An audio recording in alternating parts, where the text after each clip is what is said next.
गोचर नहीं। तो कौन इंद्रिय गोचर?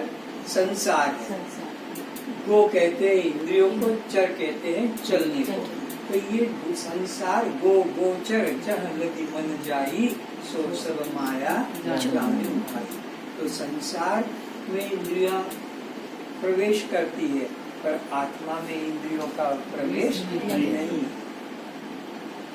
मैं आत्मा इंद्रिय गोचर नहीं हूँ, प्रत्युत अप्रमेय अगोचर हूँ।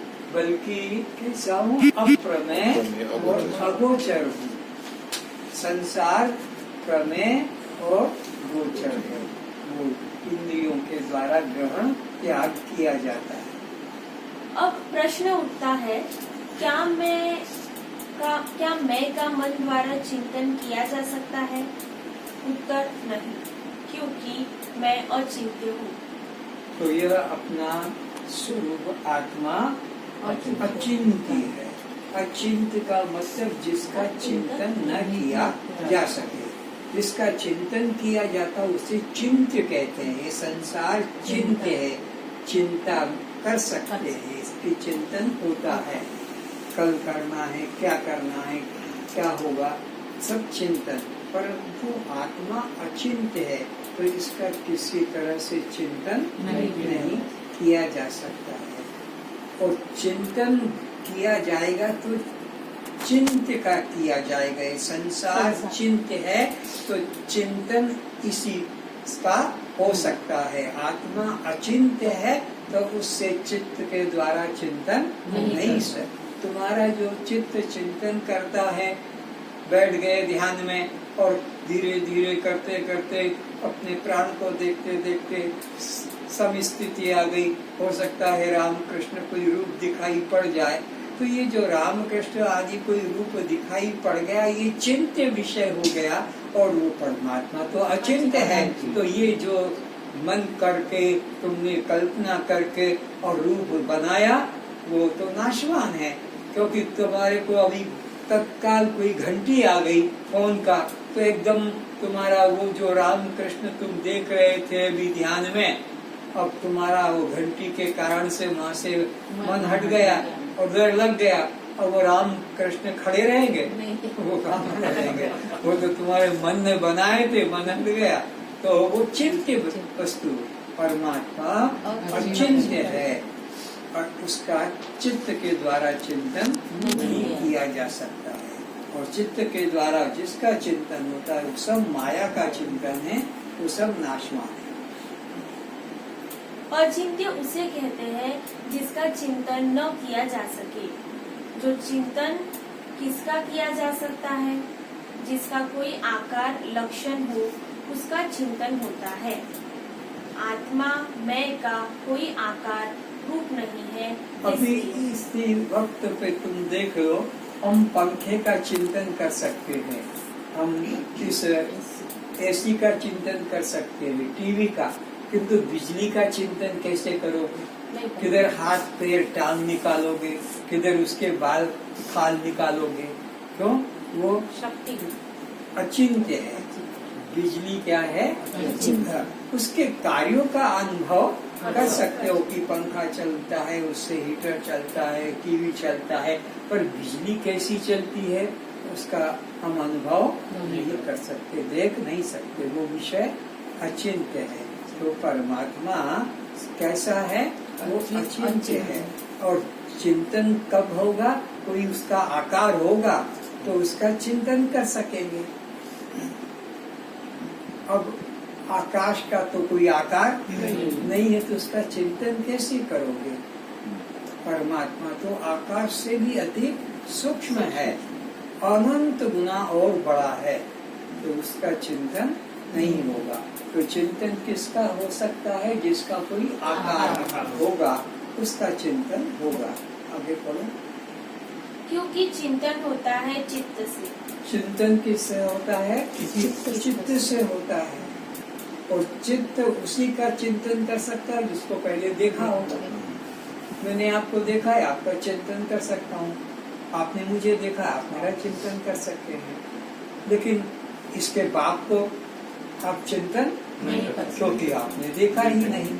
और मैं आपके पिताश्री का भी चिंतन नहीं। क्योंकि मैंने देखा नहीं।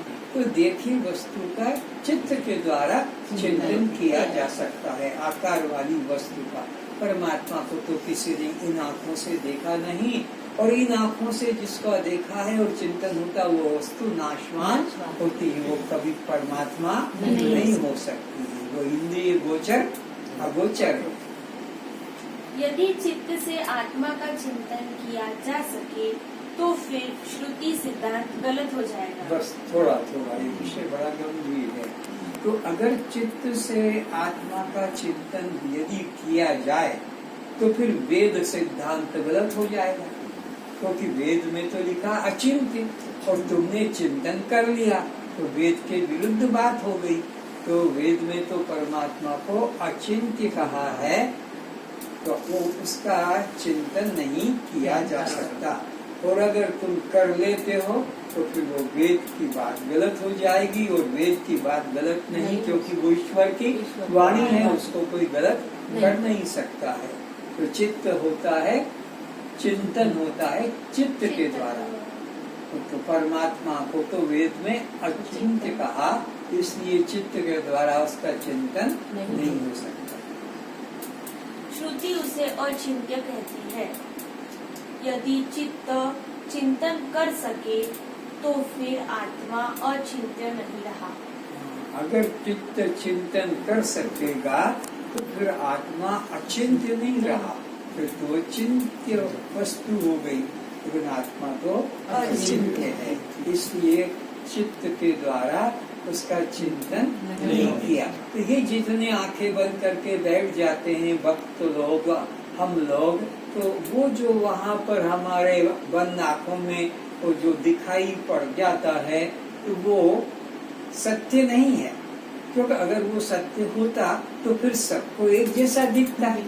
फिर एक को तो राम दिखता है, एक को शंकर दिखता है, एक को हनुमान दिखता है, एक को महावीर, एक को बुद्ध दिखता है, एक को सरस्वती, तो एक को कोई को और अपना कोई दुर्गा आदि दिखते हैं।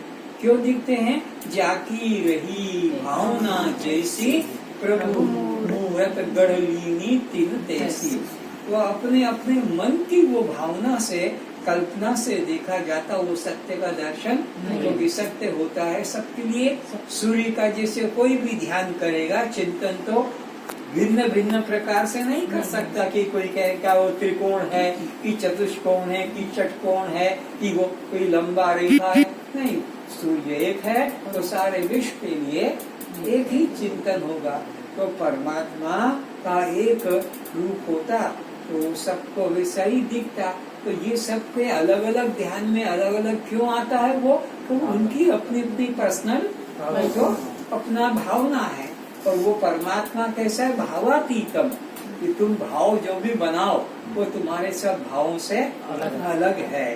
तो परमात्मा का चिंतन चित्त से नहीं हो सकता, और चित्त से उसी का चिंतन होगा जो आकार वाली वस्तु होगी, नाशवान वस्तु होगी। परमात्मा न आकार वाली वस्तु है न नाशवान है। आगे पढ़ो।